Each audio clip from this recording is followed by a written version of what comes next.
It's the Rob Carson Show. Are you ready to be podsmacked? Now, here's Rob Carson. Here is Rob Carson. Welcome to Monday, the Monday after Cinco de Mayo. Cinco de Mayo. Did you culturally appropriate? I think you probably did. I did. I had a margarita. I didn't really go out anywhere. Actually, you know what I did? My son's graduation party from high school was on Sunday, and it was glorious. It was glorious. I can't believe that my son is 18 years old and he's going to college in the fall. This is a picture that I've had forever. This was at the St. Louis Zoo. That's him when he was about 18 months, 2 years old, and that's me. I've had this forever.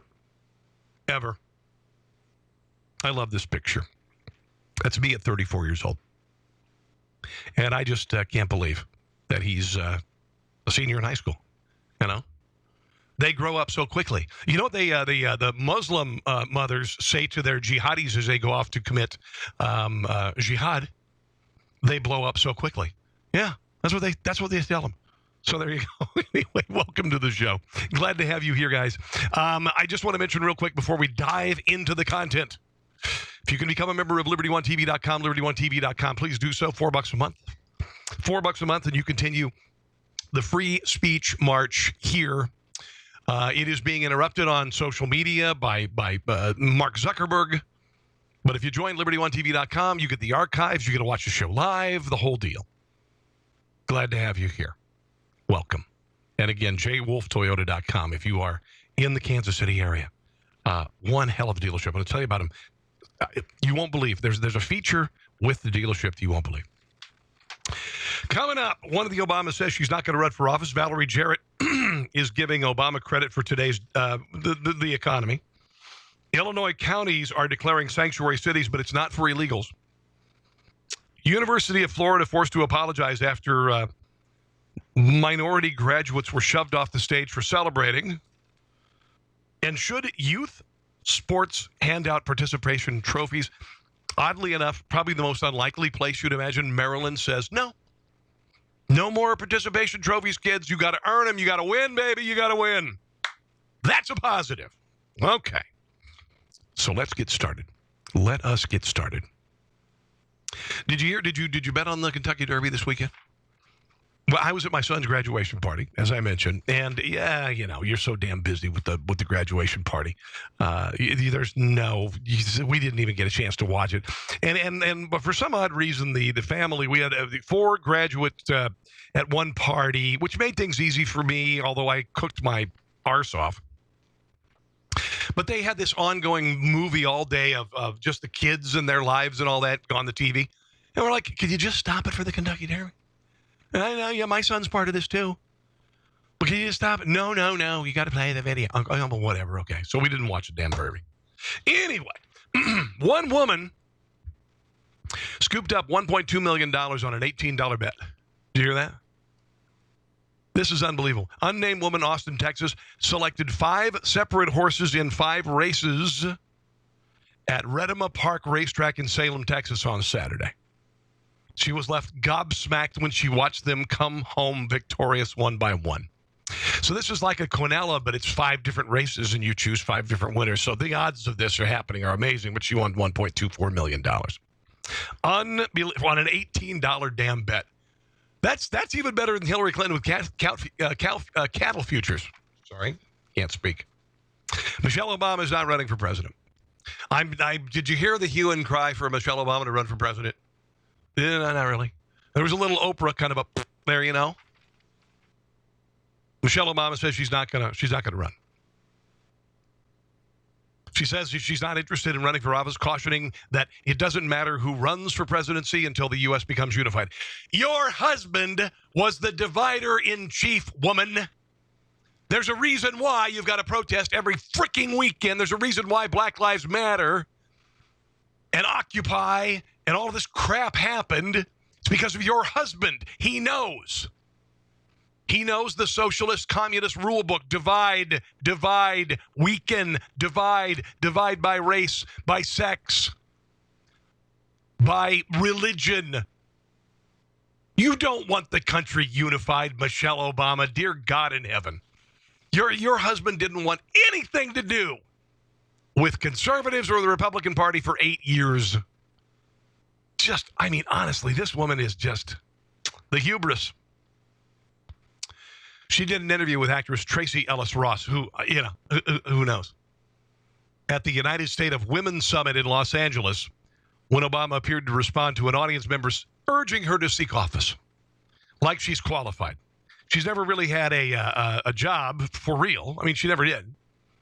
She and her husband, basically got cush jobs right out of college because, they were the chosen ones. Barack Obama was the chosen one. Bill Ayers announced Barack Obama to the country from his living room. Radical communist, radical terrorist. She said, well, that's a whole nother story because that's not the answer either. And when I hear people say, you run, it's part of the problem. We still don't get, yes, we can, right? Because, your husband didn't care about we. He cared about the left side of the political equation and didn't give a damn about the right. It's not, yes, you can. It's, yes, we can. Until we get that right, it doesn't matter who runs. Is that a Hallmark card? It really sounds like a Hallmark card.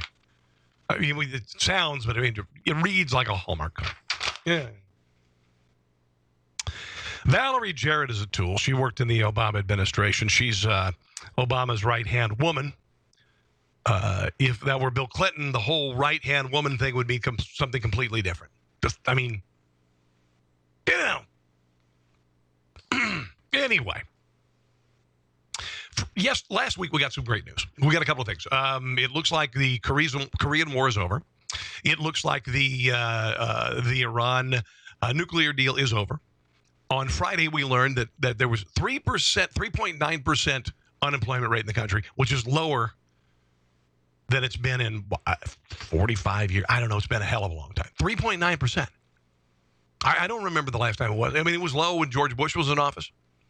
It was never at 3.9% when Barack Obama was in office. And you can fact check me on that. I believe that is correct. 3.9%. But there are some Democrats who, after 8 years of failure, after a GDP that was barely 1% per quarter for 9 years, there were some high moments, there were some low moments, but it evened out about 1%. And so far, we've seen 3.1%, 2.9% last quarter. And this is just the beginning. This is just the tax cuts kicking in. This is just the deregulation kicking in. And look how quickly it happened. It happened faster than Reagan, kids. It happened faster than Reagan's recovery after Jimmy Carter's disastrous 4 years in office. It is. But there are some Democrats who are bound and determined to act like Barack Obama is responsible for it. Even though for 8 years, nothing was happening.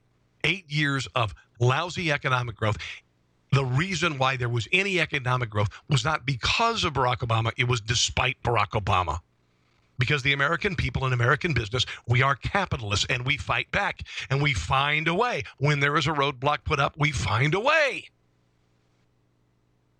And then Donald Trump comes in office. He's made the promises. He's following the promises. Cutting regulation, cutting taxes. 85% of the people in the country got a tax cut.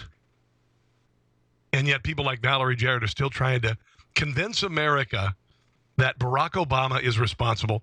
This is actually, I think it's almost like a stand-up comedy routine. Now, this is some of the funniest stuff I've heard. So let's go ahead and listen to her. And if you're watching, see her. This weekend in L.A. I'm going to ask you about that in 1 second, but the breaking news that we just had moments ago. This is from Friday. Job numbers, the lowest in anybody's memory. Allison Camerata.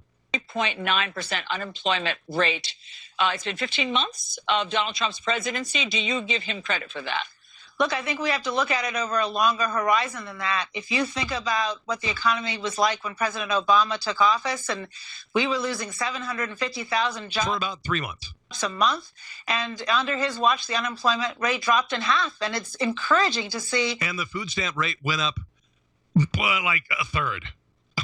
I mean, it did. The use of food stamps, the rate of poverty in the country went up dramatically during Barack Obama's presidency. That we're continuing to make progress. We want to see wages go up, and I think that's an important... They never did for 8 years. Wages never went up for 8 years, Valerie Jarrett.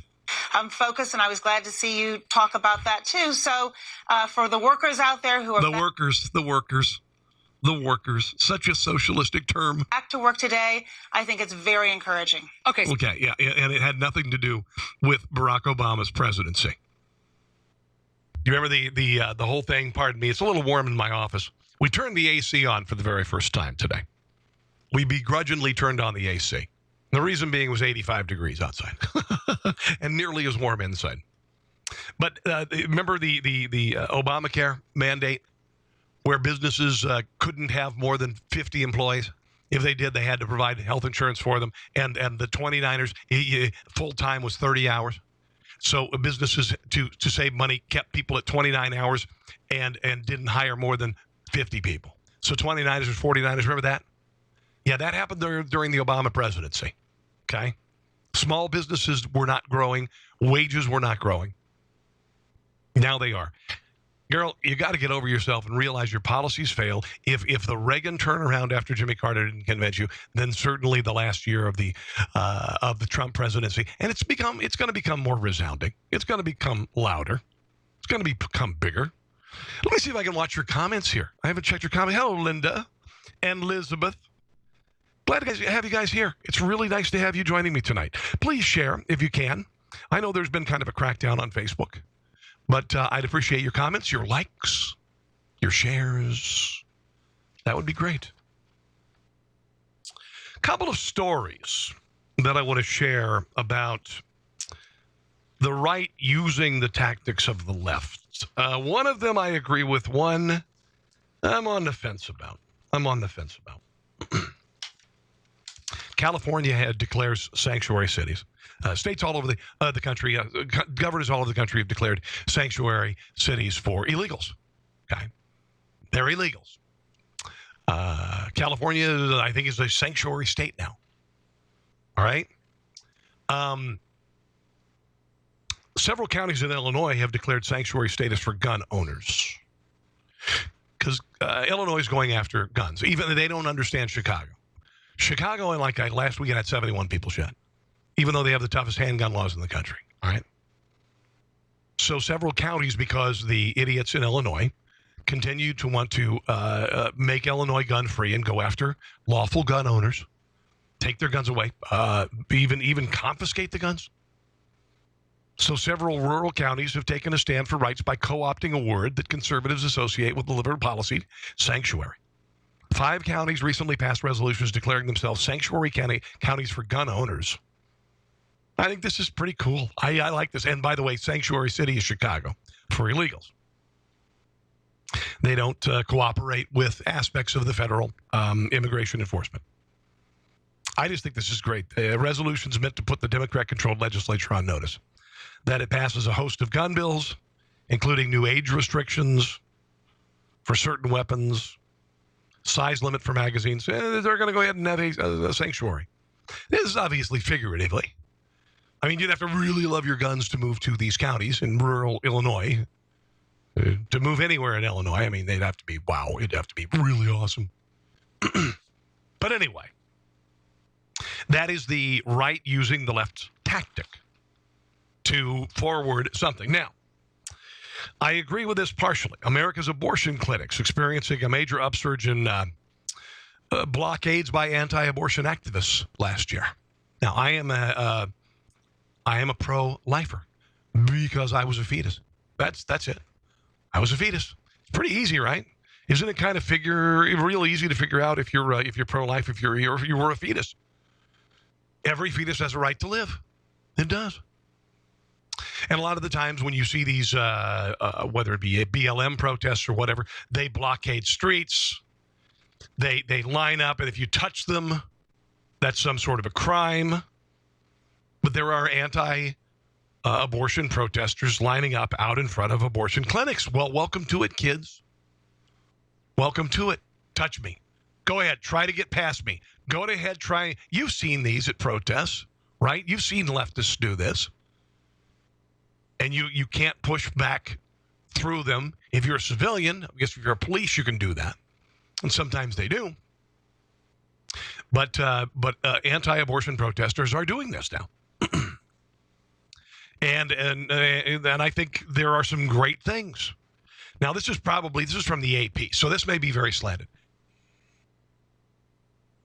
National Abortion Federation chronicle a litany of actions that range from coordinated trespassing, whatever that means. And then this is, okay, well, what about this? What about when you march into a business or congressman's office or a college administrator's office and you demand things? This happens. What about when the left goes into a restaurant and BLM starts screaming at customers? What about this at Starbucks? This poor girl saw these two guys loitering and called the police, and because they're black, it's a crime. Remember that? That happened a couple weeks ago? And there were these BLM protesters marching in and screaming at the people behind the counter who had nothing to do with it. Okay? So what? This is incorporating the tactics of the left. You march into the abortion clinic and you sit down and you say hell no, or hey, oh no, abortion's got to go, whatever the hell they say. They need some new chants. Hey, ho, ho, whatever's got to go. It's just got to kind of go. Got to, anyway.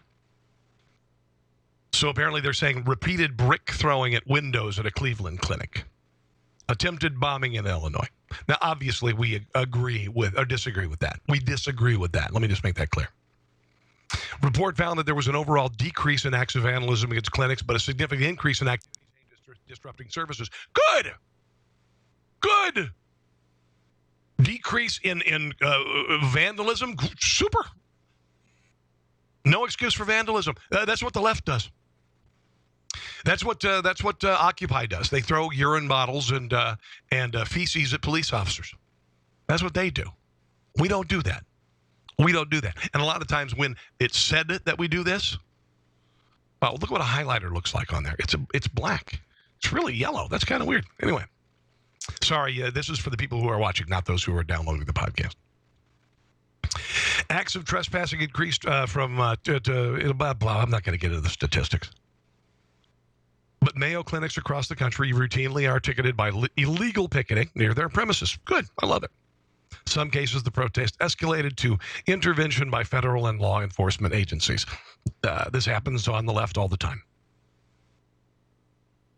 At least 10 women were arrested last May when anti-abortion activists blocked the entrance to a women's surgical center in Louisville, Kentucky. It's a baby killing center is what they should call it. The last abortion clinic still operating in the state. Yeah, you got your baby, you got to have it. I don't know. I obviously, because I'm a civil human being, and because I view abortion as an act of violence, I'm not going to respond with an act of violence. Okay. Oh, Elizabeth, you shared. Thank you, Elizabeth. Trying to keep the views up, even though we have had war declared on us by Mark Zuckerberg. Did you see this? This is kind of interesting, and I don't even know. Kids are kids, right? And there's celebration at graduation ceremonies, and I understand you have to have some decorum. My nephew graduated from college or from high school 5 years ago, and they said no yelling when your kid's coming across the stage. And I went woohoo when he walked across the stage. And I think I said, "Yay, Josh!" I don't know. But this is at the University of Florida. They're being accused of racism after a faculty member forcibly yanked several minority students off the stage during their graduation ceremony. Shocking video shows the graduates walk across the stage to receive their diplomas as their name are called. A white male in regalia grabs this guy. I don't know if this happened to white kids, so I don't know exactly what to believe. This is just the UK Daily Mail. There's the highlight again in black. This is a story from the UK Daily Mail, and I see the video. I think this is not a good way to react. Okay, this is not a good way to react. These are kids being stupid. You just say to them, come on. You don't touch them, all right? But here is the video from the graduation ceremony. Dave Montpierre, Premier.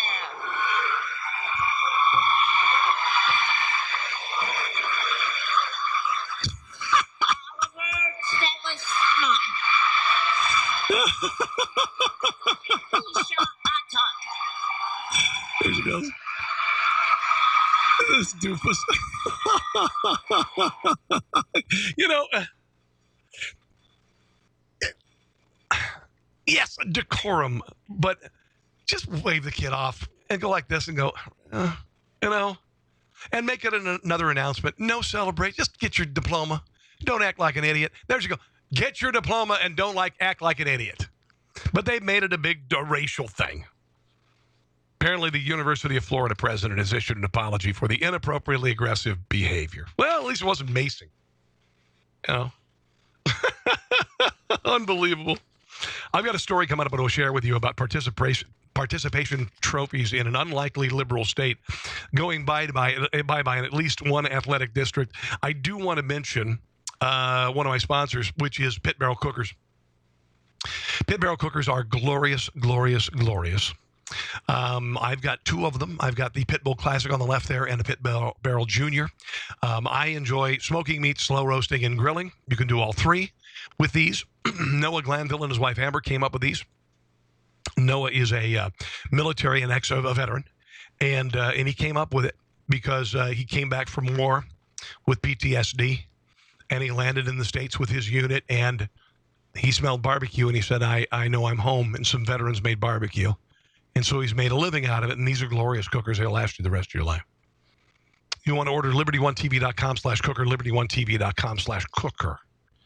All that food on the right there, I did that. If you can't see it on TV, then you should see it. Okay, that's the wrong camera. All right.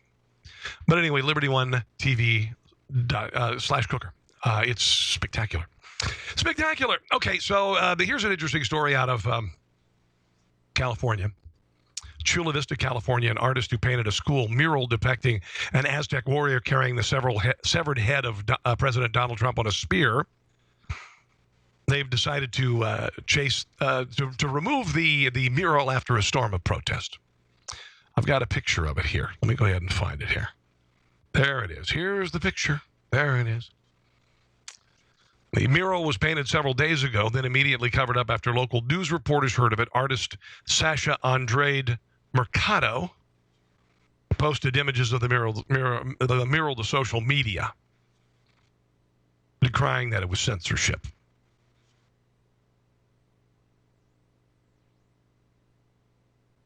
We decided to change the mural because there were threats made to the school from white supremacists and threats to the kids. That's bullcrap. Okay? The school officials who say that there were threats from white supremacists and threats to the kids, that's bullcrap. It was people saying, this is inappropriate. They're making this crap up about white supremacy. They're making this crap up. Unbelievable. We were just going to adjust the mural, but when things got out of control and the school started receiving threats and putting the students at risk, we decided to change it completely. That's bull crap. There were no threats. There were people who were just mad about it.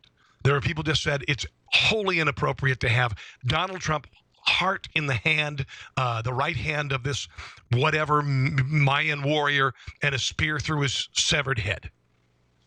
This is absolutely grotesque. The artist said, we will never give up fighting for our rights and fighting to end this racist country that this president has created. You're high, idiot.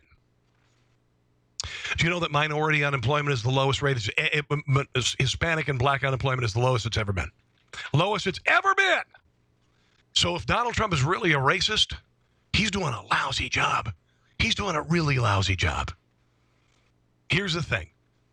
Trump supporters, people who are decent, people who thought, if you did this to Barack Obama, you'd be called you want to be called a racist. Do that to Barack Obama. Do that to Barack Obama. But because it's Donald Trump, it's okay. And no racist made any threats. No white supremacist made any threats. They were just people who said, you know what? This is ridiculous. This is gross. This is like Kathy Griffin holding the severed head of Donald Trump. If it were a Democrat president, or if it were Barack Obama, there would have been outrage. Outrage. TV report out of San Francisco talked about the popularity of Nancy Pelosi and whether she should be the Speaker of the House again. Although You know, they were predicting and I don't like using the expression blue wave because Democrats aren't blue. Democrats are red. And again, I've never liked using that blue-red state thing. It's bullcrap. Because socialism and communism are red. Democrats, leftists are red. But this narrative was created when Barack Obama was running for president by the networks to distract from the fact that he's really, really, really left of center. Anyway, a TV report out of San Francisco talked about, the possibility of Nancy Pelosi becoming the Speaker of the House again. And the things that are actually more popular than she is now, not exactly, a good sign for her. San Francisco's Nancy Pelosi has told the Boston Globe that she will run for Speaker of the House if the Democrats win a majority of seats in the midterm election. Pelosi, of course, the very first woman speaker in history. This may not be good news for Democrats. Republicans use Pelosi as a cudgel in their ads to convince people not to vote for Democrats. Because they're not wrong. We might like Nancy because she's awful. She's absolutely awful. People not to vote for Democrats, and they're not wrong. We might like Nancy Pelosi in the Bay Area, but America doesn't. Things that are more popular than Nancy Pelosi, according to an NBC Wall Street Journal poll, include the NRA. Whoa! The NRA is more popular than Nancy Pelosi? I thought they were evil. You listen to David Hogg and all these people. How could the NRA be more popular than Nancy Pelosi? Speaker Paul Ryan. Even Paul Ryan is more popular than Nancy Pelosi. Donald Trump. What? Donald Trump more popular than Nancy Pelosi? Unbelievable. And this is in the Bay Area. 37% in the Bay Area.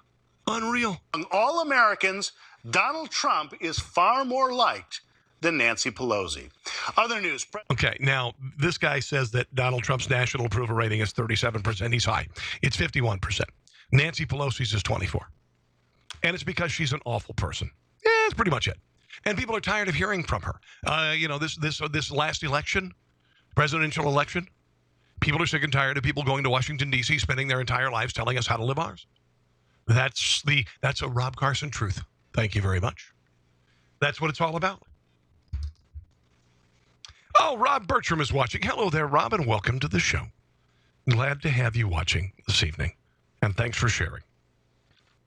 Coming up, one state in one athletic district saying no to participation trophies. It's a very left-of-center state. I used to live there. I'll share the details.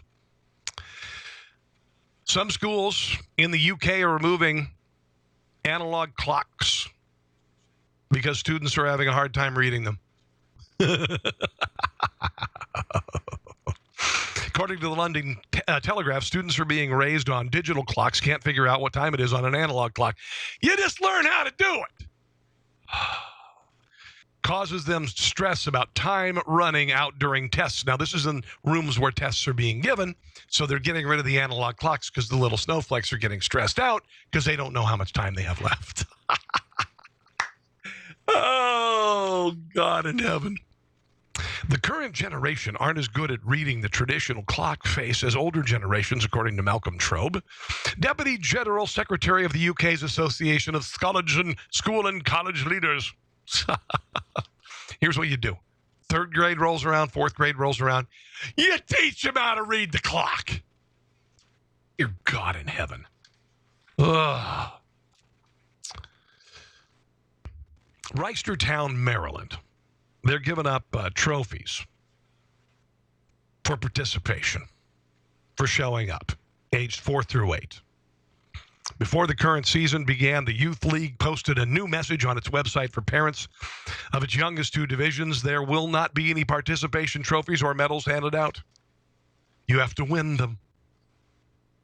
Andy Palladino, commissioner of the program, said just time to get back to the thought that you only get a trophy if you win. I'm not going to change the world. My thoughts were to go back to the past.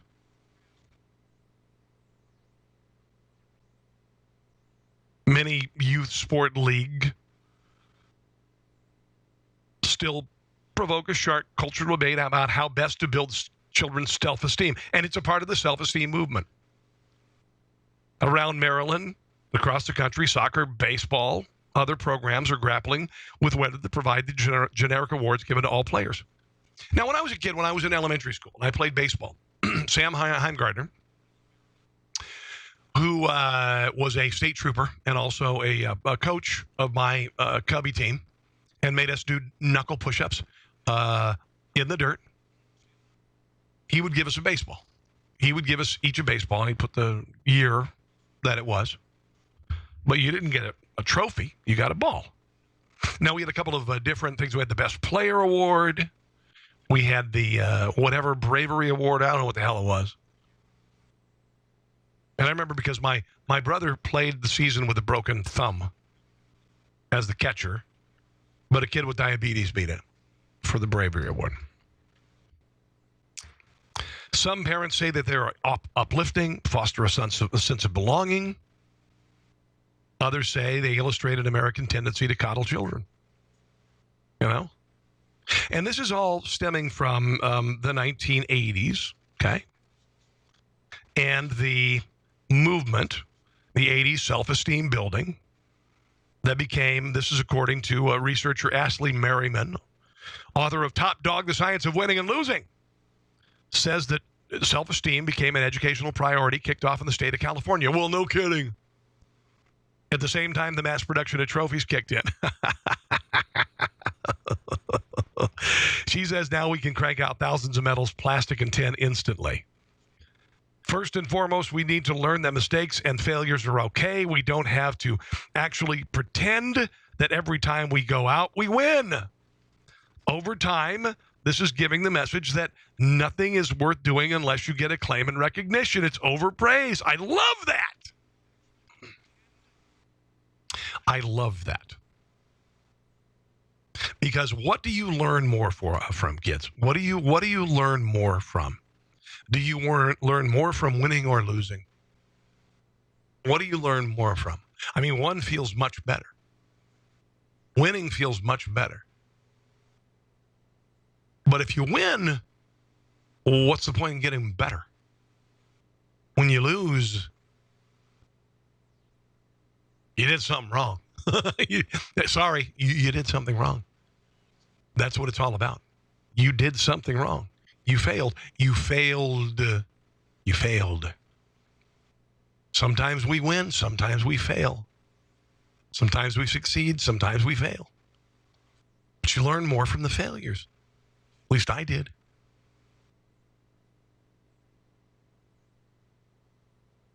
Richard Bush, whose 8-year-old son JT is in the program, says if you're a champ, you get a trophy.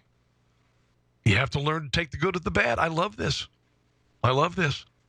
Now, there is a baseball parent, Corinna Acey, says she endorses participation trophies. At 5 or 6 years old, I think it's appropriate. Think that the moment everyone's there to applaud them and they're all receiving something so no one feels left out. No, you know what? Bullshit. I'm sorry for the language there. Bull crap. Bull crap. You know, she went on to say that maybe the team can go out for a pizza party. Okay, there you go. But not a trophy. Not a trophy for just participating. Not a trophy for just participating. Did Hillary Clinton get a trophy for 2016?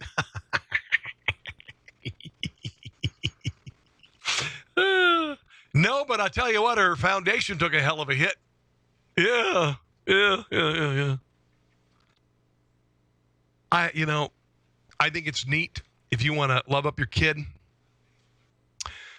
And my kids are not really into athletics. They do other things. And when my son was playing t-ball, I'd say good job when he did a good job, and I'd say, you can do better. You gotta focus a little bit. Blah blah blah. I wasn't mean to him. I'm not a crazy sports dad, or they'd still be in sports, but I wasn't. Chris Stanovich, sports counselor and author, says it's basically giving a kid a high five for playing through a season when you give them a trophy for participation. Pittsburgh Steelers linebacker James Harrison wrote an Instagram post a few years ago. I came home to find that my boys received 2 trophies for nothing. Posted a photo of the trophies marked Student Athlete Award. Says, I'm sorry, I'm not sorry for believing that everything in life should be earned, and I'm not about to raise two boys to be men by making them believe they are entitled to something because they tried their best. Louisville women's basketball coach Jeff Walls said, right now, the generation of kids that are coming through, everybody gets a damn trophy. Okay, you finish last, you come home with a trophy. You kidding me? What is this teaching kids? And we live in a cruel world, kids. We live in a world where there are people who want to take our property and kill us all, including our children. Does no good. Scott is watching in Vermont. Hello, Scott. How you doing, brother? Good to have you joining me tonight. I hope you're enjoying the show. Something coming up in California. A new edict in California is going to make houses a lot more expensive. But I want to tell you about J. Wolf Toyota. If you live in Kansas City. I visited J. Wolf today. I was blown away because I had been to a Toyota dealership earlier in the day. And it was a nice dealership, and it was fancy. And, you walk back, and you get coffee and tea, and you get to stand around, and it's kind of cool and all that stuff. Then I went to J. Wolf, and I went, oh, my gosh. Just a complete different atmosphere. Just I don't know. There's one dealership. I don't know. It was neat. It was professional. And then I went to J. Wolf, and it was this desire for excellence that I didn't see at the other dealership. And another thing, and I'm just going to tell you because I'm a foodie, I walk over, and I'm sitting there. I thought it was the break room, kind of. And then I realized they have a bistro at J. Wolf Toyota in Kansas City, jwolftoyota.com. They have a bistro. And I went, what is this? And I go back, and there are two people sitting there eating paninis. And I'm thinking maybe the employees having a lunch break. But it's a nice counter. I mean, why are you doing this for employees? No, it's a bistro for customers. And they have 20 or 30 items on a menu. And they have a breakfast menu and a lunch menu. And if you're waiting for your car to get fixed, or you're waiting to get to purchase a car, you can order off of, and it was a damn good-looking menu. I mean, it was a really good-looking menu. This is spending money to make money. This is making the customer feel at home. This is making the customer feel valuable. That's what it is. I've never, in a car dealership, I've never seen anything like it in my life. I've never seen more beautiful cars in the showroom that I saw today. The new Toyota Sienna, the new Toyota CHR. Oh my gosh. jwolftoyota.com. If you're in the Kansas City area, I'm going to tell you guys, holy heck. Just an atmosphere of excellence. All dealerships pay the same amount for cars. They do. And their profit margin is essentially the same. It's the ones that go above and beyond the call of duty that win. And J. Wolf Toyota gets it. All right. If you live here, go. All right?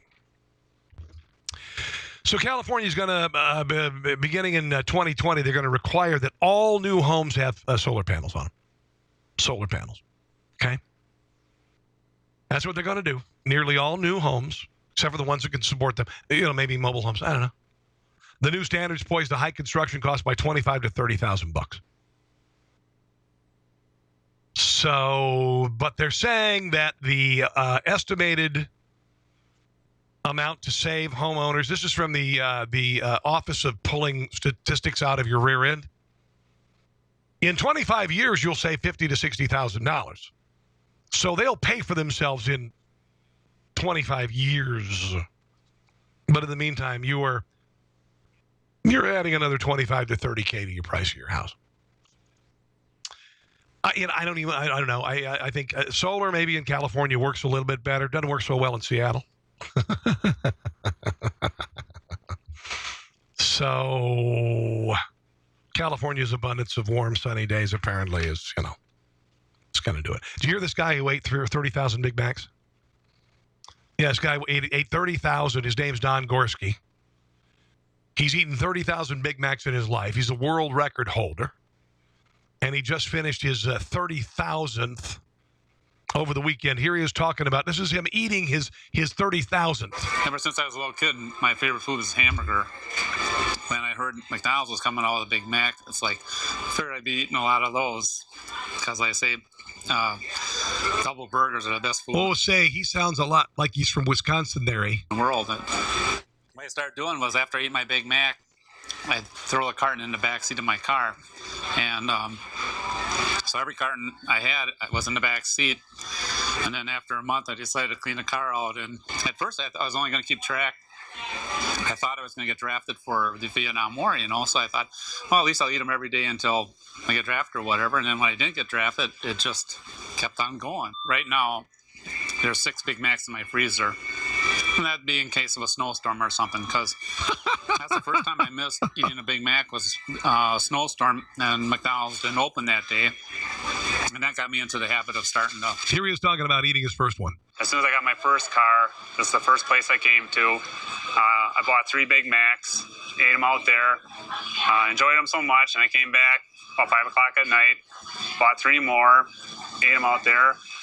Came back around 11 o'clock before they closed and ate 3 more. So the first day I came here, I ate 9 Big Macs, and it was like I couldn't get enough hamburger at that time, and Big Macs are so good.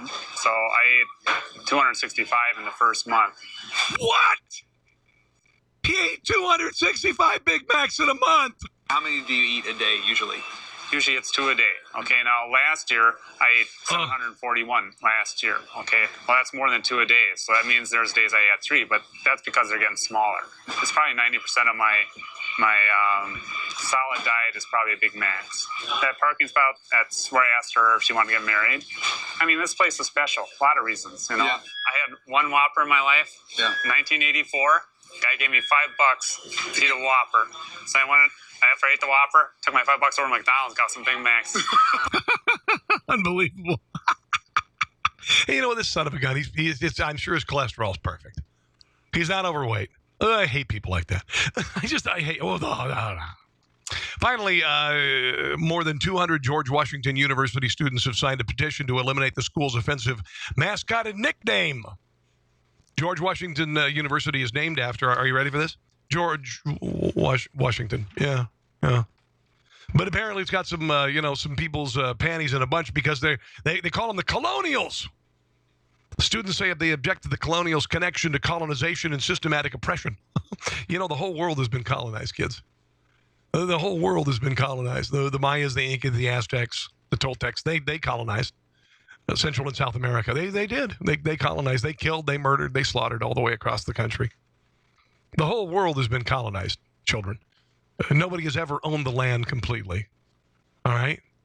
Neanderthals moved from wherever, and they colonized other countries, and then they grew into whatever, and Vikings colonized. They didn't really colonize. They just conquered.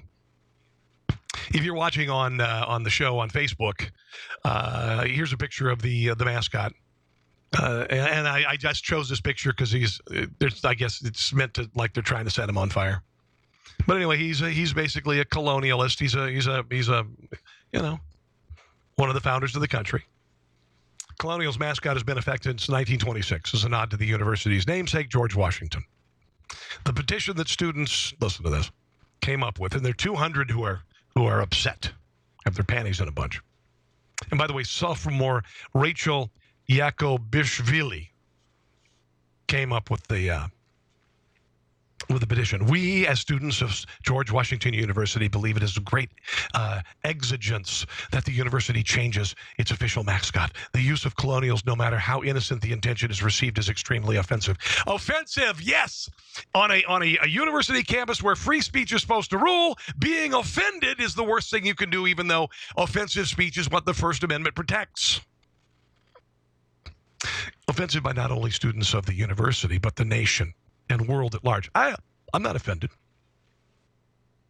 The historically negatively charged figure of colonials has too deep a connection to colonialization, glorifies the act of systematic oppression. Alternative nickname could be the hippos, which, by the way, are very vicious animals. They will shred you, bite you in half. Revolutionaries, or the river horses. The river horses. Rob is, or Reb, I should say. Is it Reb or Rob? Upstate New York deplorable here. Hello, my brother. Anyway, 200 students have signed the petition. Sophomore Rachel blah, blah, blah, blah, blah says colonials, terrorists, murderer. In a lot of places, that's what colonials mean to people. Why would we continue to call ourselves that? You know what? Just get your asses to your classes. Get your asses to your classes.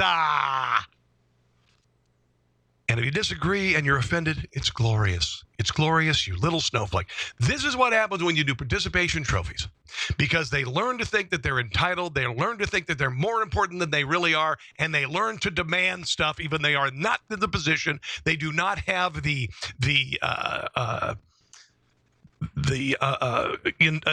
intelligence, intellectual currency. They do not have the time on the planet to demand anything. This is the equivalent of a kid demanding to go through a toddler in the grocery cart demanding to go through the candy aisle at the checkout. That's what this is. That's a perfect analogy. I want this, so I'm going to throw a tantrum. No, you don't, because see, you're not an adult yet. You haven't been on the planet enough. You haven't done enough to demand anything. That's what this is all about. Did I do it again? I think I just did it again. I think I just owned it. Brian Hall, colleges have turned into snowflake factories. Yes. How can anyone be offended by a colonial? Thank you. You are exactly right. It is an entitled generation that is offended, and they think that they're very important. And if they're offended, it is a major crime against humanity. That's what that's all about. That is what it's all about, kids. That's what it's all about. All right, it's time for me to go. If you get a chance to, my podcast is on iTunes, Rob Carson Show. iTunes at Rob Carson Show. If you haven't seen, I've got a line of very killer, politically incorrect gear on tpublic.com. Just look up conservatees with 2 E's. Conservatees. If you're watching on YouTube, you can see veganism is an eating disorder. You can see the iconic picture of Che Guevara that says murderous commie douchebag, not a hero. Adorable deplorable is nice. That'd be good for Mother's Day. You know, you could do a little tank for your sig other. All right. Or mom, if you could get one for yourself. Or you could put it on a onesie for your baby. Yeah. TEEpublic.com, conservatees with 2 E's. Order would be greatly appreciated, okay? In the meantime, just want to tell you, thank you very much for listening. Again, I want to remind you, just make sure to check us out on iTunes at Rob Carson Show. iTunes at Rob Carson Show. Okay. Have a glorious evening. God bless, and I will see you tomorrow. Same time, same place. Thanks for listening to The Rob Carson Show. Friend him on Facebook at Carson Show, on Twitter at Rob Carson, and on Instagram, I think Facebook and Twitter are enough for now. We'll see you soon.